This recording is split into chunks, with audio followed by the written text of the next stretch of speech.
ரொம்பவுமே நெருங்கி நெருங்கி மனோஜிட்ட பேசுகிறாங்க, போகிறாங்க, பழகுறாங்க. அதுவும் அரை ட்ரெஸ்ஸு அரைகுறை ட்ரெஸ்ஸு ரோஹிணியை நல்லா டைரக்டர் வச்சு செய்கிறாருன்னு தான் சொல்லணும். ஆனாலும் கூட இருக்கவங்களும் பாஸ் மயங்கிறாதீங்க அப்படிங்கிறாங்க. ஆனால் இந்த ஒரு மட்டமான கேரக்டராக வச்சுருக்காங்க மனோஜுக்குன்னு சொல்லணும். பக்கத்தில் வந்து நின்னோன்னே அப்படிங்கிறாரு. எனக்கு இப்போ ஒன்று தோணுச்சுங்க, இதே மாதிரி தங்கமயில் வந்து நின்னா சரவணன் அப்படி பண்ணுவாரா? பண்ண மாட்டார் தானேங்க. அப்போ ரெண்டு பேர்த்தில் யாருங்க குழஞ்சாங்கிறத காமெண்ட்ஸில் சொல்லிடுங்க ஃப்ரெண்ட்ஸ். அதாவது மனோஜா சரவணனா அப்படின்னுட்டு. மனோஜை பற்றி நல்லா கணிச்சு வச்சிருக்கறனால தான் என் புருஷனோட நான் வாழ்வேன் அப்படிங்கிறதுல துணிஞ்சு இறங்குறாங்க. இல்லை மனோஜை தெரிஞ்சு வச்சுருக்கிறதுனாலையா, இல்லை டைரக்டரை நல்லா புரிஞ்சு வச்சுருக்காங்களான்னு தெரியல. நல்லா விளாசி தள்ளுறாருங்க. ரோஹிணிக்கு வாழ்க்கை கொடுத்துக்கிட்டே இருக்காருன்னு சொல்லணும். செம்மையாக இரிட்டேட்டிங்காக வருங்க. எனக்கு என்னமோ தெரில, இந்த நாடகத்தில் ரோஹிணிக்கு வாய்ப்பு கொடுத்துக்கிட்டே இருக்கிறாங்க. நாடகம் தான் இல்லைன்னு சொல்லலை, எனக்கு ஒரு மாதிரியாகவே இருக்குங்க. இப்போ இன்னமும் மனோஜ் ரோஹிணி பக்கம் போய் கதையை குலாப்சால் பண்ணால் நிறைய பேர் மூடு விழா பண்ணுவாங்கன்னு தான் தோணுது. சரி என்ன பண்ணுறது, கதை தானே, கதைக்கு கால் இல்லைன்னு சொல்லுவாங்க. வாங்க இப்போ நம்ம வீடியோக்குள்ள போகலாம். வீட்டுக்கு வந்து எல்லாரும் பொங்கிக்கிறாங்க. எப்படி அவள் ஆர்டர் வேணான்னு சொன்னால் கேட்குறானா இவன்னு கத்துறாங்க. சரி அவன் தான் மன உறுதியோடு இருக்கேன்ல, அதனால் ஒன்றும் பிரச்சனை இல்லைங்கள. மனோஜ் வந்துடுறான். வந்ததுக்கப்புறம் அங்கே நடந்ததெல்லாம் சொல்ல, என்னடா சொல்கிற? ஆமாம்மா, அவள் வந்து உரசுறாமா, இடிக்கிறாமா. டே நீ மனசு ஒன்றும் மாறிடலையே, நான் எப்படிம்மா மாறுவேன்? இங்கே பாடுறா அந்த பிள்ளை கிறிஷு, அவனெல்லாம் நீ அப்பேன்னு ஏற்றுக்குவியா? ஐயோ நான் பிள்ளைன்னு நான் ஏற்றுக்க மாட்டேன், அப்பேன்னு சொல்ல மாட்டேன். அதை ஞாபகத்தில் வச்சுக்கோ. அவள் கிட்டக்க வந்தாலே அவனோட புருஷனும் அவனோட பிள்ளையும் தான் வரணும் உனக்கு. ஆமாம், அவளை பற்றி நீ எதுவுமே நினைக்கக்கூடாது. கண்டிப்பாம்மா அவளை நான் நினைக்க மாட்டேம்மா அப்படிங்கிற முத்து பார்க்குறாரு. அப்படிங்கிறாரு. டே எதுக்குடா இப்போ என்னை நக்கல் பண்ணுற? நான் ஒன்றும் உன்னை பண்ணலடா. டே நீ பண்ணுறத பார்த்தா நான் என்னமோ அவள் பின்னாடி போயிடுவேங்கிற மாதிரி சொல்கிறேன். ஓ அப்படியா அப்படின்னு வேகமாக போகிறாருங்க. பேனாவை எடுக்கிறாரு. எடுத்துட்டு அப்படியே ஒரு என்னங்க என்ன இரு மீனா அப்படின்னு காலண்டரை போகிறாரு. காலண்டரில் குறிக்கிறாரு, ரவுண்டு போடுறாரு. மனோஜ் சொன்ன வாக்கை காப்பாற்றுவானா? ரோஹிணியுடன் சேரவே மாட்டேன் என்று அடித்து சொல்கிறான் அப்படின்னு தேதியோட போகிறாரு. டே என்னடா எழுதுற? டே சொல்லுவாங்களடா, அண்ணாமலையில் ரஜினி சார் சொல்லுவாரே, இந்த நாள் உன்னோட நாள் குறித்து வச்சுக்கோ அசோக். அதைத்தான் நான் குறித்து வச்சுருக்கேன். உன் வாயின் அடுத்த வாரம் என்ன மாதிரி ஆகுதுன்னு பார்ப்போம் அப்படிங்கல. உடனே விஜயா, டே என்னடா நினச்சிட்டு இருக்கேன் என் பிள்ளையா? அப்பெல்லாம் மாற மாட்டான். ஏன் மனோஜ் நீ மாற மாட்டில? ஆமாம்மா மாற மாட்டேன் பார்த்தியா, அதை கூட அப்படி உளர்றேன்.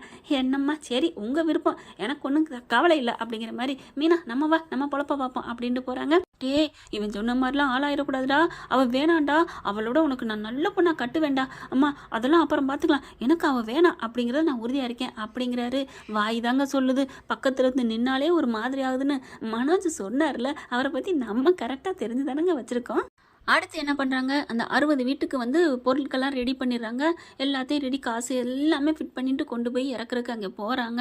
கொண்டு போயிருக்கல கடைசியாக பார்த்தா இங்கே ரோகிணி என்ன பண்ணுது, இவனை இப்படியே விடக்கூடாது அப்படின்னு சொல்லிட்டு, ஏன்னா பக்கத்தில் வந்து பேச வர்றாங்க. விரட்டி அடிக்கிறாருங்க. ஆரம்பத்தில் என்னமோ மனோஜ் கரெக்டாக தான் இருக்காரு. அங்கே போயிட்டு என்ன பண்ணுறாங்க, அந்த மேனேஜர்கிட்ட சொல்லிடுறாங்க, இந்த மாதிரி என்னை டைவர்ஸ் பண்ணியே தீர்வேன்னு சொல்கிறாங்க. அடுத்த வாரம் கோர்ட்டுக்கு ஹியரிங் வருது, என்னை வெட்டி விடக்கூடாதுன்னு நீங்கள் சொல்லுங்கள், அப்போ தான் இந்த ஆர்டர்லாம் எடுத்துக்குவேன்னு சொல்லுங்கள் ப்ளீஸ், உங்களை நான் என் சகோதரனா நினைக்கிறேன் அப்படின்னு அழுது கெஞ்சி கேட்க, சரிம்மா ரோஹிணி விடு அப்படிங்கிறாரு. உண்மையிலே அந்த மேனேஜர் தான் டைரக்டரா அப்படிங்கிறது தெரியல. இந்த அம்மா கேட்டோன்னா ஆர்டர் கொடுக்குறாங்களா இப்படிங்கிறாரு. வரட்டும் அப்படிங்கிறாங்க. மனோஜ் வந்துடுறாங்க. கரெக்டாக மொத ஆர்டர் கொடுக்க போகிறத பார்க்கணுன்ட்டு விஜயா அண்ணாமலை எல்லாரும் வர்றாங்க. இங்கே மீனா வந்து கடையில் இருந்துட்டு இருக்காங்களா. முத்து வந்து வந்துடுறாரு. பொண்டாட்டியை பார்த்துட்டு தாங்க எப்பவும் வணக்கம் வச்சுட்டு தான் போவார். அந்த வழியாக வந்துட்டு அதே மாதிரி வர்றாங்க. இங்கே பார்த்தீங்கன்னா வாங்க மாட்டேன்னு சொல்லி அப்படியே வச்சு நிப்பாட்டி வச்சுட்டு இருக்காங்க. என்னாச்சு அப்படின்னு கேட்டுக்கிட்டு இருக்கையில அப்படியே இங்கே நடந்ததெல்லாம் தெரியுது எல்லாருக்குமே. கரெக்டாக மனோஜ் வராங்க. சார் ஏன் சார் ஒவ்வொரு வீட்டுக்கு அப்ளை பண்ண வேண்டியதானே எல்லா பொருளையும் அப்படின்னு சொல்ல, அதெல்லாம் முடியாதுப்பா, நான் ஒரு டீல் சொல்லணும், அதுக்கு நீங்கள் ஒத்துக்கணும் அப்படிங்கிறாரு அந்த மேனேஜரு. என்ன அப்படிங்கல, நீங்கள் இந்த பொண்ணை ஏன் நீங்கள் டைவர்ஸ் பண்ணுறதுல குறியாக இருக்கீங்க? அது எங்களோட சொந்த பிரச்சனை, அதுக்கு உங்களுக்கு என்ன இருக்குது? என்னது அந்த மேடம் சொன்னதுனால தான் உனக்கே கொடுத்துருக்கேன், என்ன நினச்சிட்டு இருக்க அப்படிங்கிறாரு. சார் இதெல்லாம் உங்களுக்கு தேவையில்லை சார், நீங்கள் கொடுக்குற காசுக்கு நாங்கள் கரெக்டாக கொடுக்குறோமா பொருள், அதைத்தான் நீங்கள் பார்க்கணும் அப்படிங்கல. முத்து வராரு. அதானே நீங்கள் என்ன சார், நீங்கள் புரோக்கர் வேலை பார்ப்பீங்க போல. யோ என்னையா பேசுகிற? என்ன மீனா உங்கள் புருஷன் எப்படி பேசுகிறாரு? ஐயோ நீங்கள் சும்மா இருங்க, அவர் ஒன்றும் மாற்றி கேட்டார் அவ்வளோதான், நீங்கள் பண்ணுற வேலை அப்படி தான் தெரியுது அப்படிங்கிறாங்க. அண்ணாமலையும் விஜயா வந்துட்டு, ஆமாம் என் பிள்ளை தரமாக எல்லா பொருளையும் கொடுக்குறான், அவங்க பார்ட்னர் இருக்கா அவ்வளோதான், அதையும் சேர்த்து வைக்க சொல்கிறீங்க? அதெல்லாம் முடியாதுங்க, என்னமோ அடுத்த வாரம் வருதான், நீங்கள் கேஸை தள்ளுபடி பண்ணிவிட்டு இந்த பொண்ணை அவங்க கூட சேர்த்துக்கிறவேன்னு சொன்னீங்கன்னா இதை நான் எல்லாத்தையும் எடுத்துக்குவேன். அந்த அளவுக்கு ரோஹிணி மயக்கி வச்சிருக்கு. அழுது பார்க்குறாங்க. அதெல்லாம் முடியாதுன்றீங்களே, என்ன முடியாதுன்ட்டு இருக்கீங்க? நீங்கள் அப்படி சொன்னா தான், இல்லைன்னா எந்த பொருள் வேணாம். ஏங்க உங்களுக்காண்டி நாங்கள் லோன் போட்டு வாங்கிட்டு வந்து கொடுத்துருக்கோங்க. நீங்கள் இந்த காசை கொடுத்தா தான் நாங்கள் அடைக்க முடியும் அப்படின்னு மனோஜ் சொல்கிறாரு. அதெல்லாம் முடியாது அப்படின்னு சொல்லி அடித்து பேசிகிட்டு இருக்காங்க. அப்போ எல்லாத்தையும் எடுங்க அப்படிங்கிற பார்த்துக்கிட்டே இருக்காங்க மீனா. என்ன ரோகிணி, ரொம்ப காய நகர்த்துற மாதிரி விளையாண்டுட்டு இருக்கியா? ஆமாம், என்கிட்ட நீ மோதி ஜெயிக்க பார்க்குறியா? நான் பாறான் கல்லுடி, என்ன நினச்சிட்டு இருக்க? உங்கள் மண்டை தாண்டி உடையும் அப்படின்னு சொல்லிட்டு, சார் சார் ப்ளீஸ் சார், அங்கிட்டு கோவமாக பேசுது. இந்த மேனேஜர் வந்து ரோகிணி கெஞ்சுது, எனக்கு வாழ்க்கை கொடுங்க சார், உங்கள் கையில் தான் இருக்குது, கவலைப்படாதம்மா, நான் அடித்து பேசிடுறேன் அப்படின்னு சொல்லிட்டு பேசிகிட்டு இருக்காங்க. கரெக்டாக பார்க்குறாங்க, வேறு வழியே இல்லைங்கள. மனோஜ் என்ன பண்ணுது, அம்மா என்னம்மா பண்ணுறது, டே இந்த ஒரு 10 லட்சத்துக்கு அப்படிலாம் இவளோட வாழ்றியா நீ? தெரியலம்மா, கடன்லாம் அடைக்கணுமே. இங்கே பாரு, பார்ட்னராக தொழிலில் வேணா இருக்கட்டும், ஆனால் வாழ்க்கைக்கு வேணாம் மனோஜ் அப்படின்னு இருக்கையில் கார் ஒன்று சர்ன்னு வருதுங்க. என்ன கார் வருது? ஓனர் வராங்க, தள்ளுங்க மேடம் வராங்க அப்படின்னு சொல்லிட்டு எல்லாரும் ஒதுங்குறாங்க. கார் வந்து நிற்கிது, இறங்குறாங்க. கோமாவில் இருந்தாங்கல்ல அந்த அம்மா காமா வந்துட்டு இருக்கிறாங்க. பார்த்தோன்னே வணக்கம் மேடம் அப்படியே ஆடி போகிறாரு. இன்னியார வரைக்கும் ஆடின அந்த மேனேஜர் ரோஹிணி பேச்சுக்கு தலையாட்டினவர், வாங்க மேடம் அப்படிங்கிற, என்ன இங்கே பிரச்சனை அப்படின்ட்டு வராங்க. மேடம் உங்கள் உடம்புக்கு நல்லா இருக்கா? நல்லா இருக்குது அப்படிங்கிறாங்க. மீனாவும் மேடம் நல்லா இருக்கு. ஆய் மீனா, என்ன சூப்பராக இருக்குது, கேள்விப்பட்டேன், கடையெல்லாம் போட்டிருக்க போல இருக்கே. பரவாயில்ல, என்னோட எல்லாத்துக்கும் நீ தான் கொடுக்கணும் பூவு. தேங்க்ஸ் மேடம் அப்படிங்கிறாங்க. என்ன பிரச்சனை, என்ன நடந்துட்டுருக்கு அப்படிங்கிறாங்க. அப்புறம் மீனா, இது தானே உங்கள் அண்ணன், உங்கள் வீட்டுக்காரோட அண்ணன்? ஆமாம், நீங்கள் கூட சொல்லி ஆர்டர்லாம் வாங்கி கொடுத்தீங்களே, அவங்க தானே? என்ன பொருளாக நல்ல பொருளாக இறக்கியிருக்காங்களா அப்படின்னு ஒவ்வொரு பொருளாக பார்க்குறாங்க. வாவ் சூப்பராக இருக்கே, அதனால தான் மீனா நீங்கள் அந்த ஆர்டர் வாங்கி கொடுத்தீங்களா உங்கள் வீட்டுக்காரோட அண்ணனுக்கு அப்படின்னு சொல்ல, விஜயாலேருந்து எல்லாரும் பார்க்குறாங்க.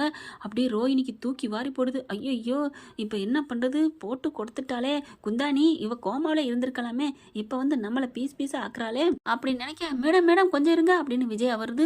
மனோஜ் ஆன்னு பார்க்க, முத்தும் அப்படியே முழிச்சு பார்க்குறாரு பொண்டாட்டியை. அதுக்கப்புறம் வந்துடுறாரு பக்கத்தில். மேடம் நீங்கள் இப்போ என்ன சொன்னீங்க?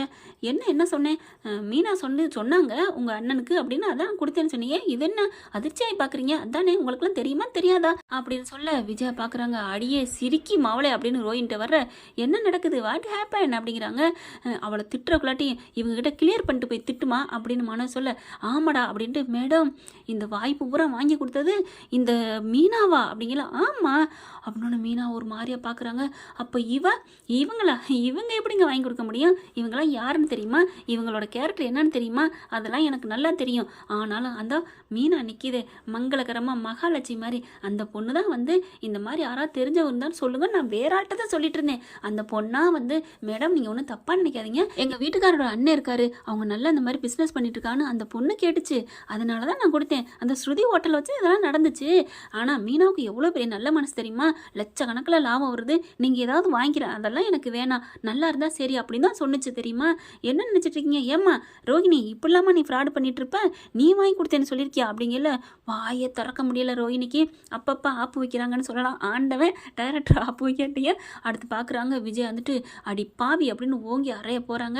ஐயோ வேணாம், அறையெல்லாம் வேணாம் அப்படிங்கல, கற்பனையாவது பண்ணி பார்க்கணும், 2 அறை கொடுத்துட்றாங்க. அதுக்கப்புறம் எவ்வளோ பெரிய இது பொய்யை பண்ணியிருக்கிற, மீனா வாங்கி கொடுத்த வாய்ப்பை அப்படின்ட்டு. அப்புறம் மறுபடியும், ஏய் நீ ஏன்டி எதா இருந்தாலும் மூடி மறைச்சிட்டே இருப்பியா? சொல்ல வேண்டியதானே, எல்லாரும் அவளை நாங்கள் தூக்கி வச்சு கொண்டாடணுமே, அப்போ நான் தான் பண்ணேன்னு சொல்லக்கூடாதா அப்படின்னு சொல்ல, அப்படியே நிற்கிறாங்க. ஏன் மீனா அப்படின்னு முத்தும் கேட்க, இல்லை அத்தை வந்து ரோஹிணி கூட அப்போ தான் ராசியாக இருந்தாங்க, அப்படிங்கிற நம்ம ஏன் ஒருத்தவங்க வாழ்க்கையை கெடுக்கணும் அப்படிங்கிற கண்டிதை நான் சொல்லலைங்க அப்படிங்கிறாங்க. அப்படியே கை தட்டுறாங்க அந்த ஓனரம்மா. சூப்பர்மா, எவ்வளோ பெரிய நல்ல மனசு, ஒவ்வொருத்தவங்க எத்தனையோன்னு உதவி செஞ்சுட்டு நான் தான் செஞ்சேன்னு மாரில் தட்டிக்கிறாங்க. ஆனால் நீ எவ்வளோ பெரிய உதவி செஞ்சுட்டு இத்தனைக்கும் அந்த பொண்ணுக்கு உனக்கு ஆகாது, என்னென்னமோ கேடு பண்ணியிருக்கு, அப்படி இருந்து அந்த பொண்ணுக்கா நீ நல்லது நினைக்கிற பார்த்தியா? உண்மையிலே நீ கிரேட்டுமா, நீ இந்த மாதிரி இடத்துல உன் கால் பட்டா கூட நாங்களாம் புனிதமாகவும் நல்லா இருப்போமா அப்படிங்கிறாங்க. முத்துவுக்கு அப்படியே சந்தோஷம் தாங்கலை. மீனா அதாங்க என் பொண்டாட்டி அப்படின்னு போய் கட்டிக்கிறாங்க. அதுக்கப்புறம் மேனேஜரை பார்க்குறாங்க. என்ன மேனேஜர், எதுவுமே ஒரு பொண்ணு வந்து சொல்லிட்டா அரைகுறையாக டக்குன்னு நம்பிடுவீங்களா? விசாரிக்க மாட்டிங்களா? சாரி மேடம், இந்த அம்மா அப்படி பேசுனாங்க, என்னை கொடுமைப்படுத்துகிறாங்க, அப்படி பண்ணுறாங்க, இப்படி பண்ணுறாங்க, என் புருஷன் கூட வாழணும்னு அழுதுச்சு, அதனால தான் ஒரு குடும்பத்தை சேர்த்து வைக்கணும்னு வாய்ப்பு கொடுத்தேன் மேடம் அப்படிங்கிறாங்க. அப்படியே மனோஜ் பார்க்குறாங்க. விஜயா வந்து, அடிப்பாவி, எல்லா இடத்துலையும் போய் எங்களை தப்பாகவே சொல்லுவாடி, நீ பண்ண ஃப்ராடெல்லாம் மறைச்சிப்பிட்டு அப்படிங்கிறாங்க. ஒன்று அப்படின்னு மறுபடியும் அறைய போயில, விடுங்கம்மா, அதான் ஆகாதுன்னு கேஸ் போட்டிங்கல்ல, விட்டுருங்க. இங்கே பார், ஒரு நிமிஷம் நீங்கள் இருக்கக்கூடாது, உன் பார்வை ஐயோ மூச்சு காற்று பட்டாலும் நாங்களாம் நல்லாவே இருக்க முடியாது, கிளம்புடி அப்படிங்கிறாங்க. அப்படியே ரோஹிணி முறைச்சிக்கிட்டே கிளம்புது. இருக்கட்டும்டி, அதுக்காக நான் சோர்ந்து போக மாட்டேன் அப்படின்ட்டு போகுது. அட்டேங்கப்பா டயலாக பாரு அப்படின்னு சொல்லிட்டு போறியா என்ன வாட்ச்மேன் இவங்களை அனுப்பிவிடு அப்படிங்கிறாங்க. வாட்ச்மேன் அப்படியே ரோஹிணி கையை பிடிச்சி அதில் 2 வாட்ச்மேன் இழுத்துக்கிட்டு போகிறாங்க. அப்படியே நான் வச்சுக்கிறேன்டி அப்படின்ட்டு போகுது ரோஹிணி. அப்படியே பார்க்குறாங்க. மீனா சூப்பர் மீனா அப்படிங்கிறாங்களா. இப்போ என்ன வாங்கியிருக்கீங்க அப்படிங்களா. இல்லை சும்மா ஒரு 60 வீட்டுக்கு ஆர்டர் கொடுத்துருக்கேன். என்ன 60 வீட்டுக்கு ஆர்டர் கொடுத்துருக்கீங்க? என்ன சொன்னேன், மீனா சொல்லியிருக்காங்க, அவங்க வார்த்தைக்கு நான் முழுசையும் தான் நான் கொடுப்பேன். இங்கே பாருங்கள் மிஸ்டர் மனோஜ், உங்களுக்கு நம்பிக்கை இருக்கா? இருக்கு மேடம் இருக்கு மேடம். இந்த மொத்த வீட்டுக்கு மட்டும் இல்லை, இதை நீங்கள் நல்லா ஆர்டர் பண்ணி கொடுத்துட்டீங்கன்னா அடுத்தடுத்து நான் எங்கெங்கே நான் பண்ணுவேன்னா எல்லாத்துக்கும் நீங்கள் தான் கொடுக்கணும், ஓகேவா? தேங்க்யூ மேடம் அப்படிங்கிறாரு. அதுக்கப்புறம் காசு கொடுத்துட்டாங்களா? இன்னும் கொடுக்கல. சரி இப்போவே நான் உங்களுக்கு ஒரு 30 lakhs கொடுக்குறேன், அதை வச்சுக்கோங்க, அடுத்தடுத்து போக பார்த்துக்கலாம் மேடம் அப்படின்னு சொல்லிட்டு இப்படி காலில் விழுந்து நன்றி சொல்கிறாங்க. நீங்கள் நன்றி சொல்லணும் எனக்கு சொல்லாதீங்க, நல்ல மனசுள்ள உங்கள் மீனாவுக்கு சொல்லுங்கள். உங்கள் வீட்லேயே ஒரு தெய்வத்தை வச்சுருக்கீங்க, என்ன நீங்கள் போங்க அப்படின்னு சொல்லிட்டு போகிறாங்க. மீனா தேங்க்ஸ் மீனா, ரொம்ப தேங்க்ஸ் மேடம், உங்களுக்கு நாங்கள் தான் தேங்க்ஸ் சொல்லணும் அப்படிங்கிறாங்க. அதுக்கப்புறம் மேனேஜரும் சாரிம்மா சாரி சார் அப்படின்ட்டு போகிறாங்க. போங்க இப்போ சாரி சொல்லுங்கள் அப்படின்னு முத்து சொல்கிறாரு. அண்ணாமலை வந்து அப்படியே கையை பிடிக்கிறாரு. ஏமா இது வரைக்கும் சொல்லலை? இல்லை நம்ம நல்லது செய்கிறோம், அது அடுத்த ஆளுக்கு தெரியும், அது அடுத்த ஆளுக்கு தெரியணுமா, அப்போதாம்மா அவங்களுக்கும் நல்ல மனசு செய்யணும்னு மனசு வரும், நல்லது செய்யணும்னு அப்படிங்கிறாங்க. விஜயா பார்க்குறாரு. அண்ணாமலை ஏய் உனக்கு இப்போது மனசு இறங்குதா இல்லை? இந்த ஆர்டர் கிடைக்குதுன்னு சொன்னோன்னா தானே நீ அந்த வேணான்னு வெறுப்பாக இருந்த அந்த ரோஹிணியை ஏற்றுக்கிட்டு மனோஜுக்கு அவளுக்கும் ஃபர்ஸ்ட் நைட்லாம் ஏற்பாடு பண்ணியே. இப்போ 40 லட்சம் மட்டும் இல்லை, இன்னும் அடுத்தடுத்த ப்ராஜெக்ட்டு நம்ம பிள்ளைக்கே தாரேன்னு சொல்லியிருக்காங்க மீனாவால். இப்போ என்ன பண்ண போகிற அப்படிங்கல அப்படியே நிற்கிறாங்க. மீனா அப்படின்னு கையை பிடிக்கிறாங்க. ரொம்ப நன்றி மீனா, எங்கள் வாழ்க்கையே இன்னைக்கு நீ திருப்பி கொடுத்துட்ட அப்படிங்கிறாங்க. ஆமாம் மீனா அப்படின்னு மனோஜ் நன்றி சொல்கிறாரு கையெடுத்து. உண்மையிலே மீனா இப்போ நான் என் கடன்லாம் அடைச்சிருவேன், இப்போவே நான் எல்லாத்தையும் முடிச்சிருந்தா 30 லட்சம் நான் பூரா கடனே அடைப்பேன், தேங்க்ஸ் மீனா அப்படின்னு சொல்லிட்டு நன்றி சொல்கிறாங்க எல்லாரும். எப்பாவது என் பொண்டாட்டியை புரிஞ்சுக்கிட்டீங்களடா அப்படிங்கிறாங்க. என்ன ஃப்ரெண்ட் இப்படிலாம் போனால் கதை முடிஞ்சிருந்தானே, பார்க்கலாம் என்ன நடக்க போகுதுன்னு. தேங்க்யூ. பொண்டாட்டியை கூப்பிட்டு போகிறாங்க. இந்த வீடியோ உங்களுக்கு பிடிச்சிருந்தா தயவு செய்து லைக் பண்ணுங்க. இன்னும் அப்டேட்ஸ்க்காக சேனலை சப்ஸ்கிரைப் பண்ண மறக்காதீங்க. நம்ம கிட்ட இருக்க எல்லா சேனல்ஸோட லேட்டஸ்ட் வீடியோ அப்டேட்ஸ்க்காக மேல ரைட் சைடுல காட்டுற லிங்கை கிளிக் பண்ணி வாட்ஸ்அப் குரூப்ல ஜாயின் பண்ணுங்க. உங்களிடம் விடைபெறுவது நான் உங்கள் மெஹர்.